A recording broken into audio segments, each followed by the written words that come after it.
Hello, welcome to our live cooking demo. My name is Kim. I'm here with Connie and Brandi, and we've got a few amazing products and recipes to show you guys tonight. Connie's going to get us started here tonight with some of our brand new products that just came out this fall. All right. Hi, everyone.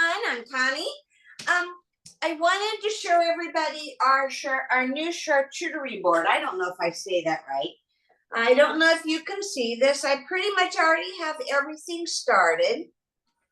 And it also comes with two sides. So the first side has wells in it so that you can put your fruit and your nuts or your cheeses and your meats. The other side is completely flat. So it's kind of like, looks like a cutting board, but it's not. It's acacia wood. It does have to be hand washed, but I already washed mine and it comes really clean really easily. Then it also comes with a ceramic, like you put your dipping sauces. Now you can sit it inside one of the wells, or you can set it on the side. Tonight, I have made a fruit and nut charcuterie board. I am so not good with this, but I do like to have them because I usually do fruit for desserts. So this is my kind of dessert. And I'm sugar-free, gluten-free, life-free, all that kind of free stuff. So I made some yogurt, two different kind of yogurt dips for my fruits. So the first one has, I like this part. Neither of the dips have sugars in them. They're made with maple syrup and or honey, cinnamon, and that's it. So that is the first one. It's the one with the cinnamon. So we're just going to use that in one of our little wells here in our ceramic tray. And I'm using my 2-cup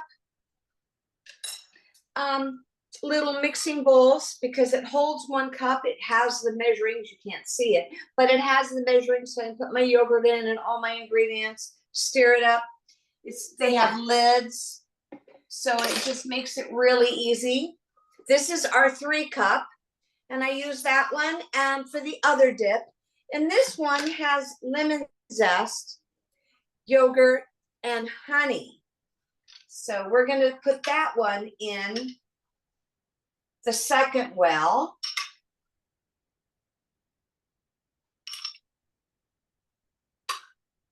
And tonight's dinner is going to be tacos, so dessert will be yummy fruit. All right. So if you want recipes, let me know. If you are kind of gluten-free and or sugar-free, maple syrup, dates, or honey can be used as your substitute for your sugars to give you your sweetness. So let's set those aside. We're just going to decorate it with some little mint to make it look pretty. I'm not very artistic, so to me, this is like making it look real pretty. Okay, then what we have is we have dragon fruit, which is your white dragon fruit with the black seeds. We have raspberries, blackberries. We have some nectarines. We have green grapes, red grapes, raw almonds, and raw pecans, and blueberries. Most of that didn't need to be cut up except for the dragon fruit and the peaches, and I figured everyone probably knows how to do all that. But I did want to bring out our love famous little cup slicer for the strawberries. If you've not seen it, which I think everybody has, because when this came out, it just went totally bananas in the world.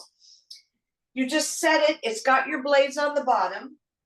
It has a little bottom tray, okay? You separate those, you set it down on your strawberries, press down. They sit in there and just kind of stack up so you can do more than one. And this is so good and easy that even kids can do it, and it's safe. After you get your cup slicer nice and full, you take your base, set this down, And I'm just gonna make some room here. And then you can pour your strawberries right out onto your tray. Okay, and it's really easy, very easy to use. We have the little brushes. Ooh, boy, I have a runaway strawberry there. You can use one of our little brushes to kind of just clean these carefully. And poof, that's it. Of course, I'm using our Santuco knife and our flexible cutting mats. And that's my little demo here. Our charcuterie board, acacia wood, the ceramic tray. You can put fruit, nuts, anything that you want in it, or you can do what I did tonight and put your dipping sauces in there. It can go in the dishwasher. Everything else has to be hand washed. Okay, Kim, Brandi, take it away. That looks delicious. As we're coming out of summer, I'm gonna miss fruit. It gets so expensive going into winter here by us. Does it stay pretty stable down by you, Connie, or is it expensive in the winter? Pretty much have it all year round. I'm in Arizona, so our temperatures are different. Our growing season, like if you have a garden, is opposite the north where you guys are at. So we start our gardens around September, October, and they go until about March, sometimes April, and then it's too hot. So everything kind of dies out, and our citrus then come into play. So yeah, we pretty much have fresh fruit all year round. Sorry. Oh, very nice. I just know where I need to go vacation in the winter. Yeah, come see me. I got room. Well, these dips are really good. Brandi, I'll have you go next because I'm getting a message on my computer that my internet connection is unstable. So I'll let Brandi go next, and hopefully my internet will pan out. We're having some technical difficulties tonight. Right? All right, so I'm gonna try to squeeze you in here. I'm showing our new twist and chop. So this, try to get you up here. This has been one of the hottest new items that have just come out. I know it's probably my favorite, although I do have quite a few out of this line. I'm super excited about these fall products. So the Twist and Chop is a electric food processor. I like to say it's our manual food processor that we had on steroids because I loved our manual food processor, and now this just takes the cake. A few things that I love about it is it has, well, first of all, it has grippies on the bottom. So I didn't have it stable yet. So it does have grippies on the bottom, so it will stick to your counter. It has a cord storage on the bottom. It has a few safety features. So it's plugged in right now, and there's no way to like push the button to turn it on. You have to actually lock this in place. And I'm doing it backwards. And so then once you lock it in place, then the lights come on, and then you can actually turn it on. And then the best feature ever with it, the blade goes up and down. So if you've had any kind of food processor, they typically are just a circulating blade. So your food is getting processed, but bigger chunks tend to not get in the mix of things. They kind of get stuck. So you have to take the lid off, scrape the sides, get those chunks down, and then process it a few more times. And it's just a little bit more time consuming, and it's just not handy, and it's not convenient, and it's not fast. So if you see this, I'll show you quick that the blade is going to go up and down. Try to turn it here. Oh, yeah. So up and down, your food is going to get evenly processed a lot faster. I've used it for pico a million times. I absolutely love fresh pico, fresh salsa. And then deviled eggs, you just take your egg yolks, throw them in there with your mayo and sour cream, and process it, and it's the smoothest, creamiest consistency. You don't have to worry about like mashing up all your yolks. And then another thing that I loved is I made roll-ups, And if anybody ever has a recipe that says soften your cream cheese and then mix it in or whisk it in, I don't care what you say, I can never get my cream cheese as soft as you need it to get it a nice consistency when you're whisking it into things. It still has clumps. It's still like, it's never a nice consistency. So I was making my roll-ups for camping, and I always do like a taco roll-up with cream cheese, sour cream, and like shredded cheese and stuff. And I was like, you know what? I'm gonna throw it in there and just see what it does with the cream cheese. So I left my cream cheese out for like an hour, like I normally do, and then I like try to whisk it. So I left it out for like an hour, threw it in here with my sour cream and everything. Oh my gosh, I could spread my cream cheese on my roll, on my, my taco shells, my big burrito shells, like no problem. It was so like smooth and creamy. And I was like, okay, well, that's my cue. Like from now on, any cream cheese recipe I'm throwing in here. And like everybody's like, well, have you tried the, what is it, whipped cream cheese or something? And I'm like, I have, but it still doesn't like, it's just not the same to me. So that's my thing I love about it. So we're gonna do some pico quick. Stuck to my counter. And oh, I forgot to say too. So the lid has a hole. So if you're making like hummus or some kind of different dips that you need to put some oil or something in the top, you can just pour it right here and it'll drip into the hole as you're processing to make it more even too. So I love the hole on the top of there. I need to see where I'm at. And if the lid isn't on, so like right now that this is in place, but the lid's not on, that's another thing, is it still will not turn on because that lid is not snapped into place. When I do pico, I do about a quarter of an onion. And then you can do a few, like you can do whatever kind of tomatoes you want. I feel like I'm too close now. I like to do either Roma tomatoes, depending on what I can find in the store and I don't like to spend, like sometimes the cherry tomatoes or grape tomatoes are way more expensive. So if I do a Roma tomato, I usually do 2 to 3 Roma tomatoes and then your quarter onion. With my Roma tomatoes, I also take the innards out because I don't like a super runny pico. So if you see here, our tomato knife, by the way, I never knew there was such thing as a tomato knife. Everybody, when I started Pampered Chef, was like, oh, you don't know about the tomato knife? And I'm like, no, what are you talking? Like, no. And I'm like, oh my gosh, I use it. And I was like, oh, now I get it. Like, it's not going to mush my tomato. It's not going to, like, it just slices right through your tomato. So there's my tomato. But I just take and go like this and make a little V. And then I kind of, if you can see, I just take the insides out because we don't need all that. We don't need all that extra juice in there. And then, like I said, it kind of depends on how big mine are. I do 1 jalapeno. I like spice, so I do the whole jalapeno. I do take out the seeds or devein, whatever you want to call it. And then a lime. We have our citrus press. Talk about getting every last bit of juice out of your citrus. If you like little margaritas, this is perfect, or just anything that you need to use, lemons, limes. This was a really big lime, so I'm probably gonna only do half. But I'm gonna show you.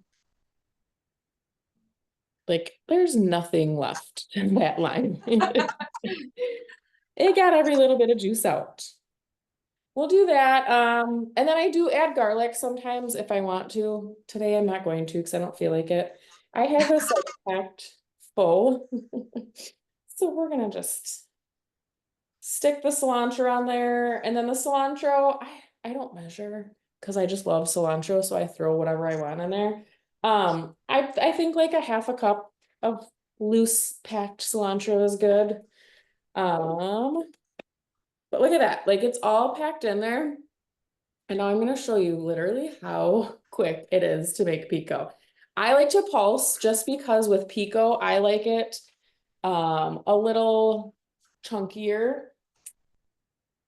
So instead of doing the full process, then I have control over like how thick I want it. the chunks.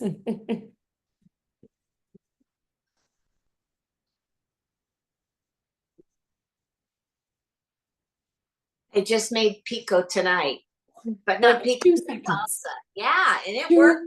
seconds. Like I don't know if we should time that sometime and just see. It's crazy to me, but try not to make a mess. Now you can see, I'm gonna try to get, like that is chopped up pico in literally a few pulses. So that's why I love it, because it's quick, it's easy, and it makes everything so consistent when you're actually chopping it up. And you don't have to worry about like keep on scraping it down the sides and seeing how, where are the chunks at, where do I gotta go? So there's my pico. Yum yum. Yeah, Connie did more of like a salsa. Do you still have yours there, Connie? Because Yeah. you left the guts in your tomato, right? Yeah, I left the seeds and everything in mine. I've not used my product before. So tonight was my first attempt because I am having tacos for dinner, but mine's I don't know if you can see that, but mine's Yeah. pretty smoothie. Okay. What kind of tomatoes did you use? Hmm? Oh, what kind of tomatoes did you use? Roma. Okay. I used 1 jalapeno. I used shallots and garlic. So yeah. So that'll be with my tacos tonight. I haven't cooked them yet though. I'm all ready to go. Just my meat marinating and our everything but taco. So I'm ready. Okay, Kim. Today, I'm going to show off one of my favorite products. What brought me to Pampered Chef was that I wanted to get the deluxe stand mixer. This was the product that I coveted and I had to have it. I've never had a stand mixer before in my life and I had to have it. And I'm even more excited about it now this fall with the new pasta attachment for it.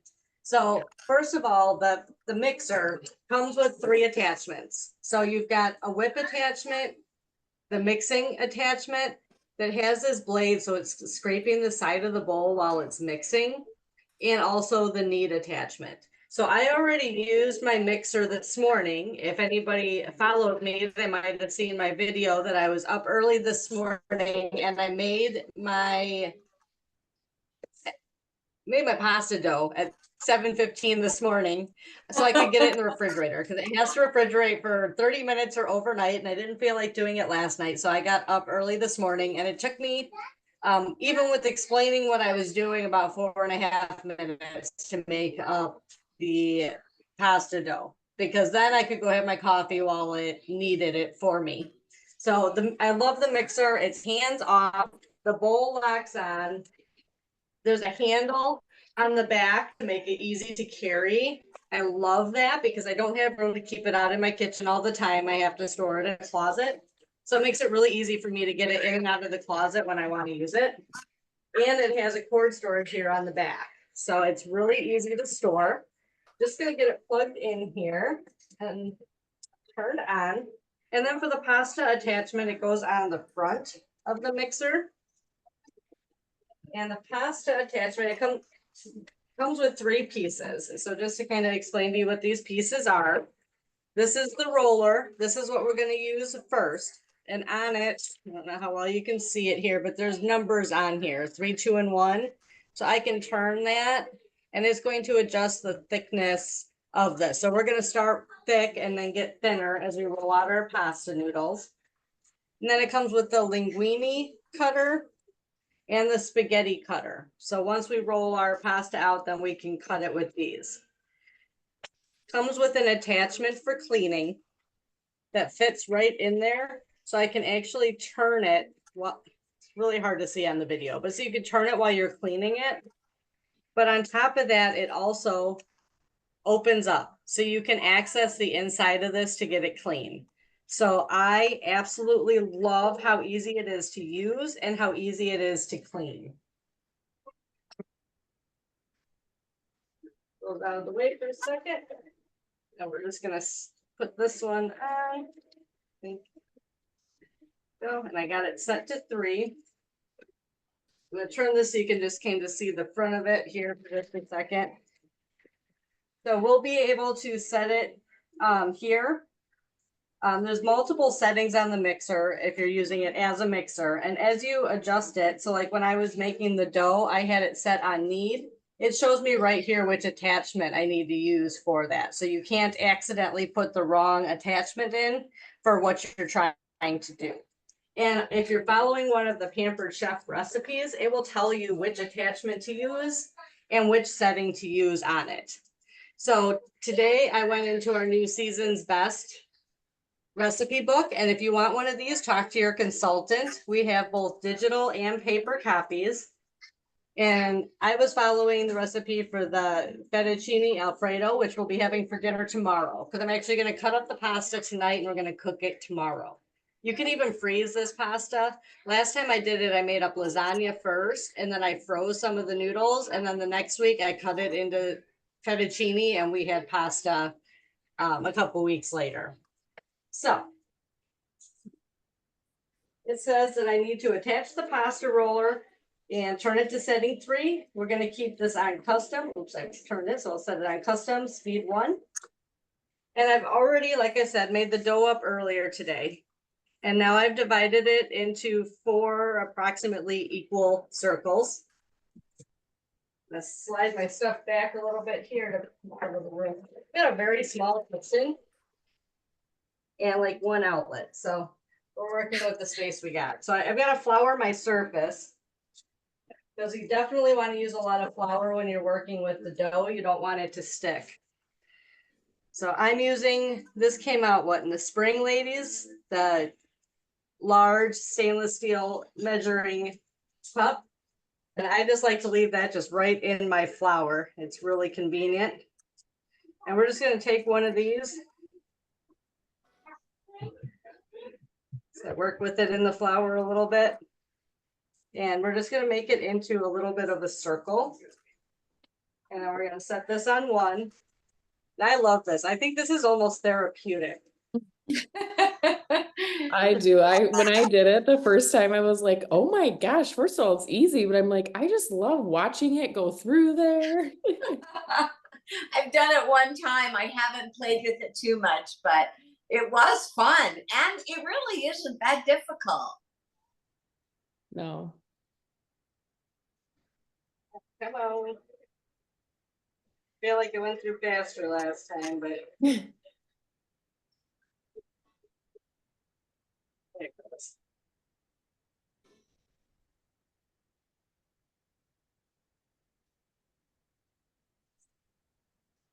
Don't the instructions call for it to be like sent through like 2 or 3 times? Yes, 2 times on each setting. So we'll do it twice on 3, and then twice on 2, and then twice on 1, and then we'll cut it. So it'll just keep getting bigger and bigger. And we're just going to keep flouring it in between 2. Maybe that's where I went wrong when I made mine. I didn't flour it in between, and I was doing a gluten-free recipe. So, you know, every recipe you try is always a little different. So yeah, you only have to do it. So now I'm going to stop it here, and I'm just going to flour both sides. We're going to move this down to a 2. And I'm not going to do all 4 of these. I'm just going to do one of it all the way through so you can kind of see the process. All right, so now we're set on 2 and we're floured up again.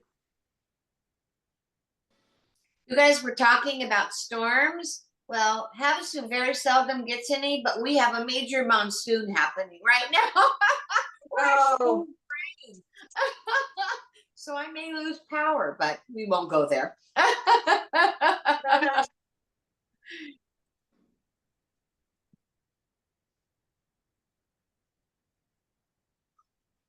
And once you roll this down, so we're on 2 here, level 2, and then we'll go down to a 1.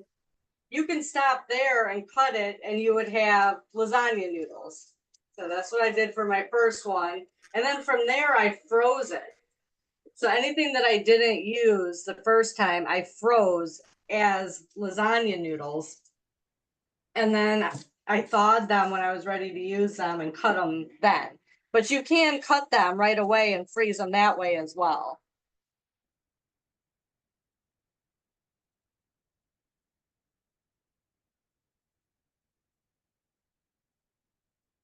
I feel like I could just stand here all day just feeding pasta through this thing. I want to try making raviolis. That would be fun. So that's on my list. I'm kind of tearing this up a little bit here. I'm not working in a very convenient spot with my cabinet here, trying to make it where you can see. And so it's falling apart a little bit, but it'll Well, and still it be gets so delicious. long. Yes. And that's where it's nice to just kind of cut it. All right. Did I do it twice on one? I think I did it twice on one. Feels Yeah, like I it. think so. All right, so let me just take this one off. Pop this one on. Where's Daddy, Mom? I don't know. Where's Daddy, Jasmine? All right, and I personally find it easier if I cut it here and feed through smaller pieces, but you can feed the whole long thing through if you're that energetic.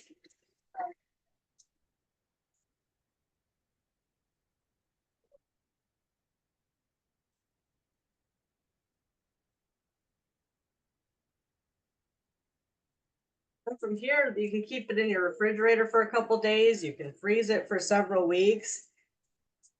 You just want to make sure that if you're not cooking it up right away, well, even if you are cooking it up right away, but you definitely want to make sure, again, that you have enough flour so that the noodles don't stick to each other. So flour when you're working with the pasta is the best tip that I've gotten from anybody so far. And so far, my pasta has always turned out great. The other thing I wanted to show you real quick, and that's why my pasta looks like it's got some funky colors in it, is because I have this amazing new seasoning in there, the basil pesto. I love this stuff. It is great if you're making up like a chicken salad dip, but it's also great in your pasta and your pasta sauce. I put this in everything. It's like my new favorite Italian seasoning to put in everything. So I am so excited about the new pasta attachment for the mixer, and I can't wait to see what they come out next for this thing. That is a favorite. And then another thing that I like is, so it comes with the recipe for the pasta.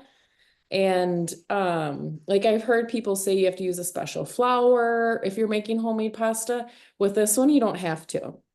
And some people say if you do use the, other specialty flours, it comes out a little bit lighter and delicater, but like this, I used regular flour with and it was totally fine. It does help if you weigh it or at least spoon it in when you're measuring it, because you can't have it like packed flour because you'll have way too much flour and it'll be too dry. But I didn't have I don't actually have our scale, our food scale. So I used my digital scale that I use when I'm mailing things and I have to weigh it. I used my postage scale and it worked perfect. I was like, that works. But I do spooned like mine that. in. Yeah, I did you the spoon it spooning. in. Yeah. Yeah. No, I'm excited about it, and I love doing pasta and my own sauce and everything else. So and it's so easy. I mean, you can make this up in no time. I mean, I just made that up, but that was a quarter of it. It took what, 10, 15 minutes to cut it up, and that's with chit chatting in between. Like I Yeah. said, it was 4.5 minutes this morning to make up the dough. I mean, I'm amazed at how easy it is to make homemade pasta when I've been paying restaurants $20 a plate to bring it to me. Many, many years ago, I owned like a real pasta maker. Oh my gosh, it was such a pain in the rear end. It was so much work. I got rid of it because it was like it wasn't enjoyable. But when I used my my mixer for that, it was amazing. It was fun. It was good. It was interesting. And it's fresher and it's homemade instead of the dried stuff that you buy in the stores. Yeah. And your sauces with the manual, the electric manual food processor, my gosh, you can make up your sauce, put it on the stove, do that a couple times, put it all together, let it simmer. and you've got a homemade sauce using the Roma tomatoes with or without the insides. It's so quick, so fresh, and just so much more healthier and no chemicals. So it's a win-win. Yeah, I Oh, saw the recipe where they took the tomatoes, what was it, tomato, garlic, basil, and something else, and they roasted it in the oven just for a while, and then threw it in the twist and chop, and it was Oh, the nice sauce. I was like, oh my gosh, I gotta try that one. yeah, Oh, I bet. I just find like, I mean, I'm not a chef in any way, shape, or form, and I try, but the food, I just think it's so much better. I Mhm. enjoy cooking now. me too. Have all my fun. People like to come to my house because I have a lot of counter space in my kitchen, and I can keep my my air fryer, my just everything, my blender, everything's on the counters. It's like pamper chef, pamper chef, pamper chef. It's like, oh, I guess I know what I do for a living. I got mine back there. I got my air fryer, my deluxe cooking, multi cooker back there. All right, I'm gonna shut off the recording here.